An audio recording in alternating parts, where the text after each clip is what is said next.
So guys আমরা এই জিনিসটা অর্ডার দিয়েছি, এটা আমার নয়, এটা আমার ফ্রেন্ডের।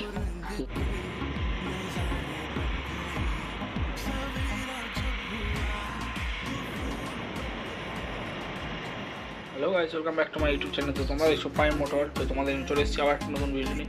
আশা করি তোমরা ভালো আছো, তুমিও ভালো আছি। তো চলো আজ ভিডিওটা স্টার্ট করা যাক। তো গাইস আমরা প্রায় অনেকদিন বাদই ভিডিও শ্যুট করছি। তো আমার চ্যানেলে অনেকদিন ধরেই কোনো ভিডিও আসেনি, তো তোমরা কোনো আপডেটও দেখতে পাওনি আমার চ্যানেলের। ভিডিও আজকে শ্যুট করটা আমার নয়, এটা আমার ফ্রেন্ডের। তো আমি যখন নিয়েছিলাম তো ফ্রেন্ডের তখন লাগেনি, তো আমি নিয়েছিলাম তখন, সেই কারণে ওটা আমি তাকে দিয়ে দেবো তাকে। তো আজকে কোনো মোটো ব্লগিং হবে না, ওটা আমি তাকে দিয়ে দেবো। তো দেখতেই পাচ্ছ এটা লাগানোর কারণে আমার হেলমেটে ছোট ছোট স্ক্র্যাচ পড়েছে, মানে দেখতে পাচ্ছ এখানটা যে গ্রাফিক্সটা থাকে সেই গ্রাফিক্সটা মানে উঠে যাচ্ছে ঘষড়া লেগে। তো 2:42, তো আমরা দেন একটু পরে বাইরের দিকে বেরোবো, প্রায় 3:30টার দিকে। তো আমার বাইকে ফিউলও কম আছে, তো ফার্স্টে ফিউল ভরাবো। আমার তো হেলমেটে এই যে মাউন্টটা তো নেই এখানে, তো এটা আমি অনলাইনে অর্ডার দিয়েছি। তো তোমাদের দেখাই, অনলাইনে অর্ডার দিয়েছি ওটা। সো গাইস আমরা এই জিনিসটা অর্ডার দিয়েছি, তো দেখতেই পাচ্ছ। তো এইটা অর্ডার দিয়েছি, তো এটার প্রাইস পড়েছে তোমার 381 টাকা। তো এইটা তোমার মানে এই জিনিসটার মতো নয় যেটা ফিট করা যাবে, তো এই ক্লাম্প লাগানো হয়ে গেলে তো ফিট হয়ে যাবে। তো ওটা হচ্ছে ডাইরেক্ট তোমার মানে পেছনে ডবল টেপ থাকে, মানে দুদিকেই আঠা থাকে, তো ওই আঠা দিয়ে মাউন্টটা একবারে ফিক্সড করে নেবো। তো আর এমসেল দিয়ে মানে একবারে পার্মানেন্ট ফিক্সড, ওটা খোলা যাবে না। খুললে মানে এখানে তোমার পুরো রং ফং যা গ্রাফিক্স আছে চটে যাবে, চটে ফুটে উঠবে। তো একবারে ওটা আমি ফিক্সড করবো, কোনো অসুবিধা হবে না। আর এর প্রাইসটা একটু কম আছে, সেই জন্যই মানে এটা নিলাম। আর তোমার এই মাউন্টগুলো আমার কোনো কিছুতে কাজে লাগবে, সেই কারণেই মানে জিনিসটা পারচেস করলাম। আর এই যে আগের এটা ছিল, এটা আমার একটা ফ্রেন্ডের, তো এটা আমি তাকে ফেরত দিয়ে দেবো। তো যাই হোক, এত টাকা দামে জিনিস কিনতে পেরেছি, তো এই ছোট্ট জিনিসটা না কেনার কিছু নেই, এত আমি কিনিনি, এটা আমার নিজের ভুল, তো কিনে নিই। তো ওটা তাকে দিয়ে দেবো আজকে। সো গাইস আমরা বাড়ির বাইরে বেরিয়ে পড়েছি, তো বাইকও বার করে ফেলেছি। তো এবার আমরা তেল ভরতে যাওয়ার জন্য করছি। তো তার আগে তোমাদের বাইকের কন্ডিশানটা দেখিয়ে দিই। তো গাইস এখন পুরো বাইক ধুলে ভর্তি, তো বাইক অনেকদিন ধরে ওয়াশ করা হয় না। তো সামনে এখানে দেখতেই পাচ্ছ পুরো ধুলো। তো এদিকটা দেখতে পাচ্ছ, পেছন দিকটা দেখো ধুলো পুরো।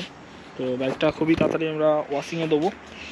তো চলো তোমাদের তেলটা দেখিয়ে দিই কতটা তেল আছে। তো দেখতেই পাচ্ছ রিজার্ভে পড়ে গেছে গাড়ির তেল, তো ব্লিঙ্ক করছে রিজার্ভের কাঁটাটা। তো দেন আমরা জ্যাকেট প্যাকেট পরি, তো এবার আমরা বাইক নিয়ে বেরিয়ে পড়বো। তো চলো তোমার সঙ্গে দেখা হচ্ছে ফিউল পাম্প।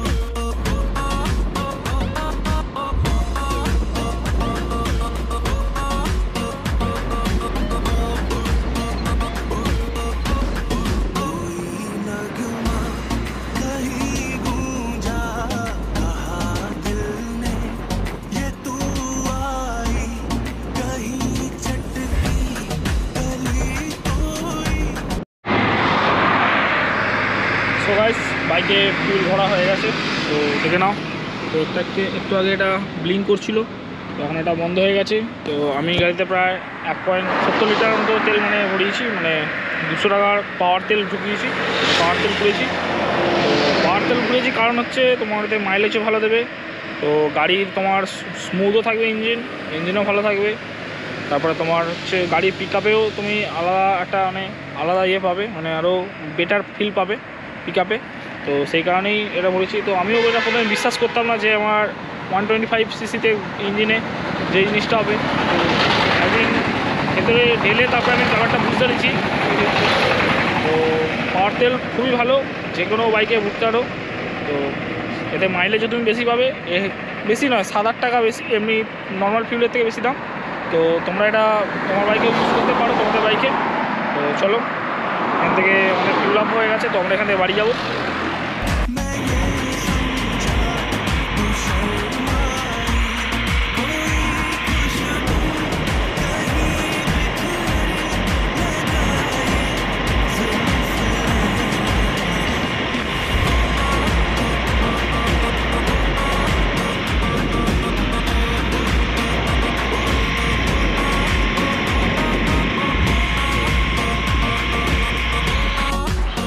গাইজ আমরা বাড়ি চলে এসেছি।